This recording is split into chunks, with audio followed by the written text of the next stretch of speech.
રામ રામ મિત્રો, સ્વાગત છે તમારું આદિરાષ્ટ્ર ભારત ચેનલ પર। આશા રાખું છું તમે બધા મજામાં જ હશો। મિત્રો, તમે આ ચેનલ પર નવા આવ્યા છો તો તમારે આ ચેનલને સબસ્ક્રાઇબ કરવું આવશ્યક છે। તમારા સબસ્ક્રાઇબ કરવાથી મારા ઉત્સાહમાં વધારો થાય છે, તો કૃપયા ચેનલને સબસ્ક્રાઇબ અવશ્ય કરો। આ ચેનલ પર હું તમને મહાભારત સંભળાવું છું। મહાભારત એટલે જેવું બન્યું હતું તેવું જ, કોઈ પણ ભેળસેળ વગરનો। નવા શ્રોતાઓ, તમે આ પહેલાંના બધા એપિસોડ પ્લેલિસ્ટમાં જઈને સાંભળી લેજો, તો આ એપિસોડ સમજવામાં તમને વધુ મજા આવશે। હનુમાન ભક્તો માટે તમારી જમણા હાથ પરના ઉપરના ખૂણામાં આઈ બટન પર ક્લિક કરો અને સંપૂર્ણ હનુમાન પુરાણ સાંભળો। કૃષ્ણ ભક્તો માટે એન્ડ સ્ક્રીન પર કૃષ્ણા ડિકોડેડ કૃષ્ણા સિરીઝની લિંક આપી છે, એને પણ તમે સાંભળી શકો છો। હવે હું શ્રી મહાભારતના આદિ પર્વમાં અધ્યાય 78ના શ્રી ગણેશ કરું છું। અધ્યાય 78। વૈશંપાયણ બોલ્યા, હે ભારત, જ્યારે મધુર સ્મિતવાળી દેવયાનીને સમાચાર મળ્યા કે શર્મિષ્ઠાએ પુત્રને જન્મ આપ્યો છે, ત્યારે તે અતિશય દુઃખી થઈ। શર્મિષ્ઠા પાસે જઈને દેવયાની તેને કહેવા લાગી કે હે સુંદર ભ્રમરવાળી,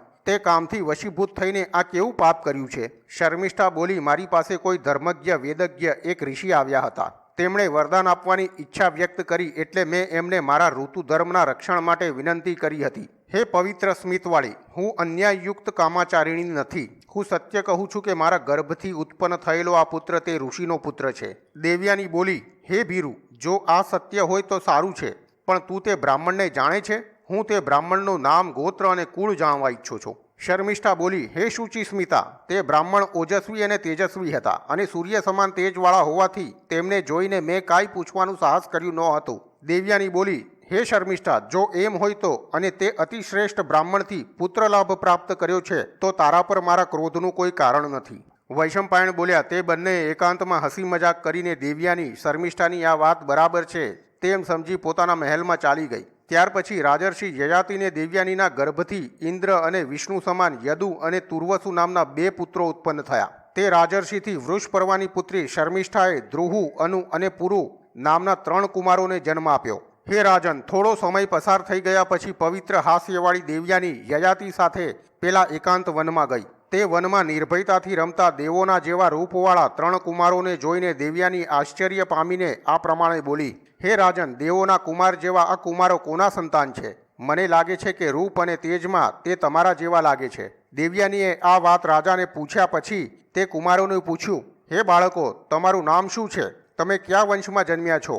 કયા બ્રાહ્મણ તમારા પિતા છે?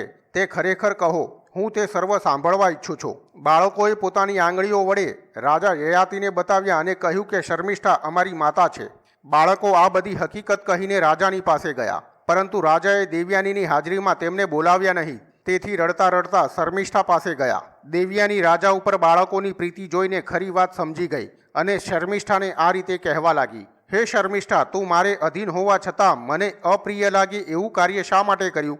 તે તારા અસુર ધર્મનો આશ્રય લીધો છે, તું મારાથી ડરતી પણ નથી? શર્મિષ્ઠા બોલી, હે મધુર હાસ્યવાળી, મેં મારા સ્વામીને ઋષિ કહ્યા હતા તે વાત અસત્ય નથી। મેં ન્યાય અને ધર્માનુસાર વ્યવહાર કર્યો છે, તેથી હું તારાથી ડરતી નથી। હે શુભે, તે જ્યારે રાજાને પતિ તરીકે પસંદ કર્યો ત્યારે મેં પણ તેને પસંદ કરી લીધો હતો, કારણ કે ધર્માનુસાર બહેનપણીનો પતિ પોતાનો પણ પતિ બને છે।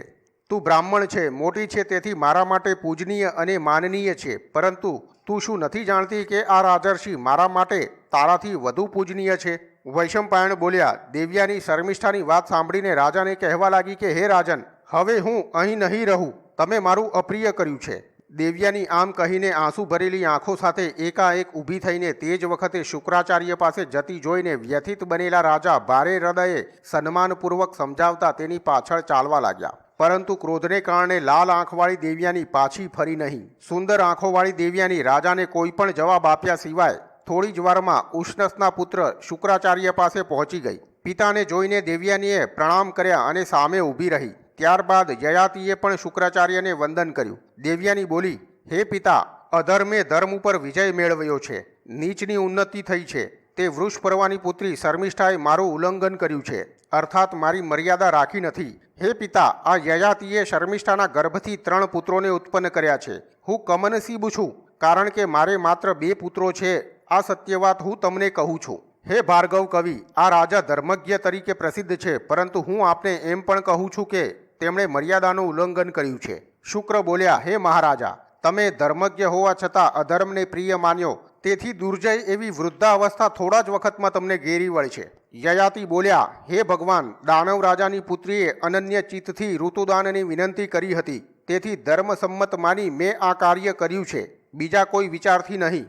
હે બ્રાહ્મણ, બ્રહ્માવાદી વિદ્વાનો દ્વારા કહેવાયું છે કે ઋતુ આવતા જો સ્ત્રી યાચના કરે અને પુરુષ તેને ઋતુદાન ન આપે તો તે પુરુષ આ જગતમાં ભ્રૂણ હત્યારો કહેવાય છે. વળી કામનાવાળી અને ઋતુમતી સ્ત્રી દ્વારા એકાંતમાં યાચના થતાં જે પુરુષ તેની સમાગમની આશા પૂરી નથી કરતો તેને ધર્મશાસ્ત્રમાં વિદ્વાનો દ્વારા ભ્રૂણ હત્યારો કહેવાયો છે. હે ભાર્ગવ, હું અધર્મના ભયથી ડરીને તથા આ બધા કારણોનો વિચાર કરીને શર્મિષ્ઠા પાસે ગયો હતો. શુક્ર બોલ્યા, હે પૃથ્વીનાથ, નહુષ પુત્ર યયાતિ, તું મારે અધીન છે, તેથી પ્રથમ તારે મારી આજ્ઞા લેવી જોઈએ. તે તેમ કર્યું નથી. ધર્મની બાબતમાં ખોટું આચરણ કરનાર પુરુષને ચોરીનું પાપ લાગે છે.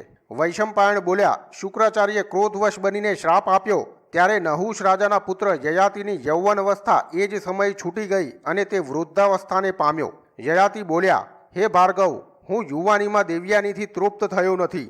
હે બ્રાહ્મણ, તમે એવી કૃપા કરો કે જેથી વૃદ્ધાવસ્થા મને પ્રાપ્ત ન થાય. શુક્ર બોલ્યા, હે રાજન, મારી વાત અસત્ય બનતી નથી. તને વૃદ્ધાવસ્થાએ ઘેરી લીધો છે, પરંતુ તું ઈચ્છે તો આ વૃદ્ધાવસ્થા બીજાને આપીને તું તેની યુવાવસ્થા લઈ શકશે. યયાતિ બોલ્યા, હે રાજન, અનુમતિ આપો કે મારો જે પુત્ર મને તેનું યૌવન આપે તે પુત્ર રાજ્યનો હકદાર, પુણ્યશાળી અને કીર્તિમાન થાય. શુક્ર બોલ્યા, હે નહુષ પુત્ર, તું એક ચિત્તથી મારું ધ્યાન ધરી ઈચ્છા અનુસાર વૃદ્ધાવસ્થાને અન્યમાં આરોપિત કરી શકશે, તેથી તને પાપ લાગશે નહીં.